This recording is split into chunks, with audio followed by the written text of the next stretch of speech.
Joko Widodo, Presiden Republik Indonesia, menyatakan bahwa Perhimpunan Bangsa-Bangsa Asia Tenggara atau ASEAN mampu menjadi kawasan yang aman dan demokratis.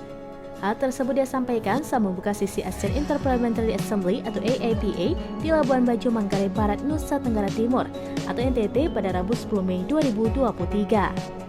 Presiden Jokowi menyampaikan kolaborasi negara-negara ASEAN perlu diperkuat untuk menjaga kawasan yang aman dan stabil. Bahkan dia menegaskan peran pertemuan para parlemen di KTT ASEAN ini sangat dibutuhkan untuk membentuk agenda ASEAN tahun 2045 mendatang.